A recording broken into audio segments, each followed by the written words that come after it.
ஓம் சரவண பவா. வெற்றிவேல் முருகனுக்கு அரோகரா. அனைத்து முருக பக்தர்களுக்கும் என் பணிவான நமஸ்காரங்கள். இந்த நாள் இனி நாளாக அமைய வாழ்த்துக்கள்.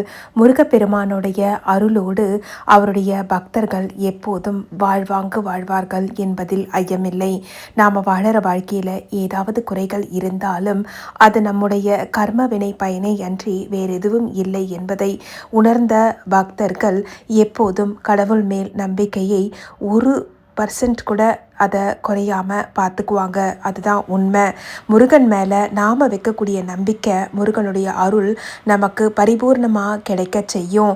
எந்த கஷ்டம் எப்படி இருந்தால் என்னங்க, என் கந்த கடவுள் என் கூட இருக்காருன்னு சொல்லி நம்பக்கூடிய பக்தர்கள் இருக்கிற வரைக்கும் முருகனுடைய அருள் கிடைச்சிக்கிட்டே தாங்க இருக்கும். எந்த ஒரு சூழ்நிலையிலையும் நம்மளுடைய பக்தி மேலேயும் நம்முடைய முருகன் மேலேயும் நமக்கு நம்பிக்கை குறையாமல் பார்த்துக்கிட்டா போதுங்க. மற்றதெல்லாம் முருகர் பார்த்துக்குவாரு. எந்த கஷ்டமாக இருந்தாலும் அதை நீங்கள் கந்த கடவுள்கிட்ட சொல்ல மறக்காதீங்க. யார்கிட்டேயோ போய் புலம்புறதை முதல்ல நிறுத்துங்க. கந்த கடவுள் உன் கஷ்டத்தை கேட்பதற்கு காத்து கொண்டிருக்கும் போது நீ அவரை விட்டுட்டு மற்றவங்களை தேடி ஓடி உன்னுடைய வாழ்க்கையின் பெரும்பாங்கான நேரங்களை வீணடிப்பதனால்தான் கஷ்டமோ துக்கமோ உன்னை வந்து சேருது. எந்த கஷ்டமாக இருந்தாலும் சரி முருகன் கையில் சொல்லிட்டு, முருகா நான் இப்படி இருக்கிறேன், என்னுடைய நிலையை மாற்றக்கூடிய அந்த வல்லமை உனக்கு மட்டும்தான் இருக்கு முருகா, நான் நம்புகிறேன், உன்னை மட்டுமே நம்பி இருக்கிறேன்னு சொல்லி முருகனுடைய பாதத்தை பிடிச்சிக்கிட்டு ஒரே ஒரு சொட்டு கண்ணீர் முருகன் கிட்ட விட்டு பாருங்க. உங்களுடைய கஷ்டங்கள் எல்லாம் முருகன் அருளோடு சரியாவதை, படிப்படியாக சரியாவதை உங்களால் உணர முடியும். எந்த ஒரு கஷ்டமுமே உடனே தீந்துராதுங்க. நாம் என்னென்னலாம் பாவம் செஞ்சு வச்சுருக்கோமோ தெரியாது. ஒரு சாதாரண மனுஷ பிறவியாக இருக்கக்கூடிய நமக்கு எப்படிங்க தெரியும் நாம் செஞ்ச முன்வினை பயன் என்ன, இப்போ நாம் தெரிஞ்சும் தெரியாமலும் செஞ்சிட்டு இருக்கக்கூடிய விஷயங்கள் என்னன்னு சொல்லி அனைத்தையும் அறிந்தவர் முருகர் மட்டுமே. அவருக்கு மட்டுமே தெரியும் நாம் என்ன செஞ்சுருக்கிறோம், என்ன செஞ்சுக்கிட்டு இருக்கிறோம், இனி என்ன செய்ய போகிறோங்கிறது.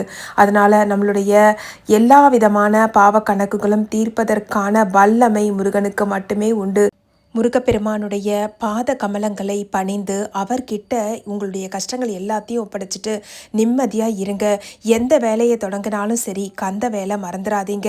கந்த பெருமான் கிட்ட சொல்லிட்டு தொடங்குங்க. அந்த வேலை சின்ன வேலையோ பெரிய வேலையோ எந்த வேலையாக இருந்தாலும் சரி, முருகா நான் இதை தொடங்குறேன், எனக்கு நீ தான் அருள் புரியணும், எனக்கு துணையாக இரு முருகா, என் கூடவே வா, என் கூடவே இரு, எப்பவும் என்னோட இருந்து வழி நடத்துன்னு சொல்லி ஒவ்வொரு செயலையும் தொடங்கும் முன்பாக முருகனிடம் சொல்லிவிட்டு செய்யுங்கள்.